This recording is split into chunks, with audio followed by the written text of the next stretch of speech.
So at this point, I guess I can move on to the Miis and the Amiibo. I'll talk about the Miis first. The Miis were first introduced in Smash 4 with 3 different types of Miis. The Mii Brawler, the Mii Sword Fighter, and the Mii Gunner. It's basically just like any other fighting game or really anything where it's the make your own character, because I guess it's as simple as like, oh, you don't like everybody on the roster, so here, make your own person. It's like, yeah, I get the concept. It's an interesting concept. I literally used up all 99 Mii slots in Smash just because I'm that big of a dork. So yeah, the Miis are really cool in the sense that you do get to literally make whoever you want within reason, because they are basically still Miis. They use the Miis that you make on your Switch, and then you get to design them with their specific move sets and the costumes they're wearing, hats, whatever. And while yes, it's all cool, some of the intricacies are kind of stupid. Like the fact that they give Mii fighters Mii outfits to represent characters who are not going to be on the roster, but it's kind of a stupid argument for that because they add some specific characters on the roster and then they also have a Mii outfit for some reason. Almost everybody of the original 12 characters from the first Smash Bros. Game have a Mii outfit. So it's really weird that characters like that get a Mii fighter outfit and are also allowed on the roster, but then other characters who got a Mii fighter outfit apparently can't be on the roster, so that argument is stupid.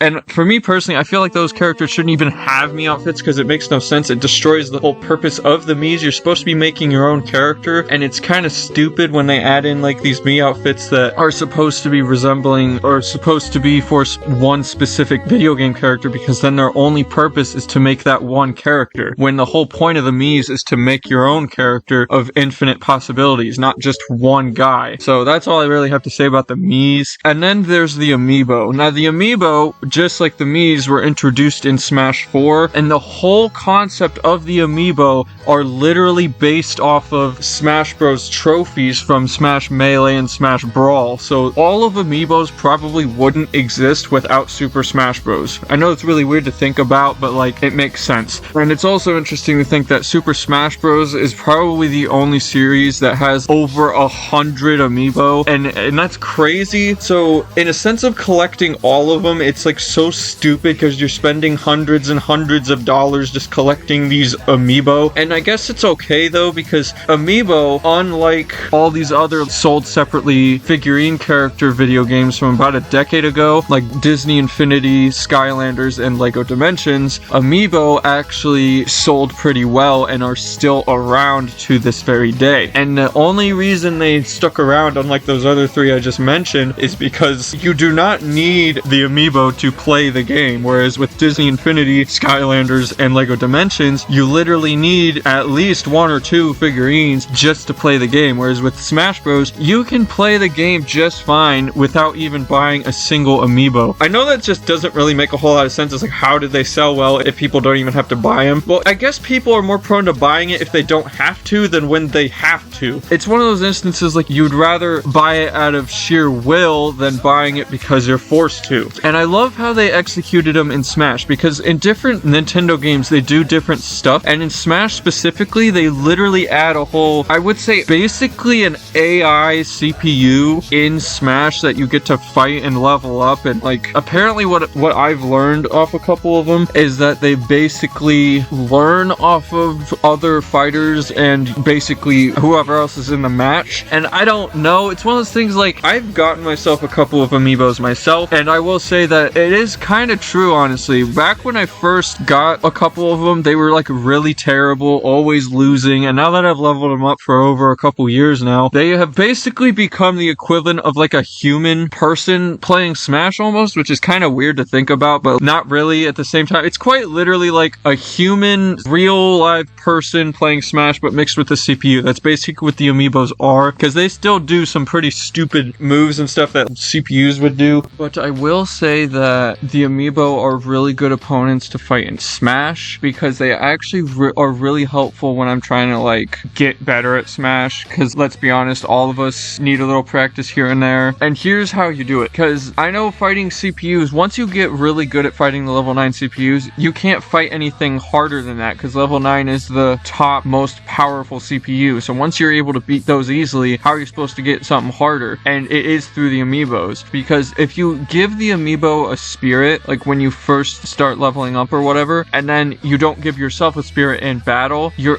automatically put at a disadvantage. And I found that that's like an easy way to like train, if you know what I mean, because when you're put in that disadvantage, you're basically putting yourself in an instance where you have to actually try harder, and it's not just too easy. So I do prefer to use the amiibos when I'm actually trying to get better at Smash, but if I'm just playing casually, then I'll just be fighting CPUs. The amiibo in game, they're really good. Now, the actual figurines themselves are also really good because they're so highly detailed. I know sometimes I'll have an amiibo every now and then that's be a sloppy paint job or whatever, but Funko Pops have the same thing, so it's like you can't really complain about that. One of the main issues I have is the Kazuya amiibo specifically, because while the amiibo itself looks really good by itself, comparing the size of it compared to other amiibo is actually pathetic because of the fact that Kazuya makes pretty much everybody else look like a midget in comparison. I mean, putting Kazuya next to Sephiroth proves my point, because Kazuya,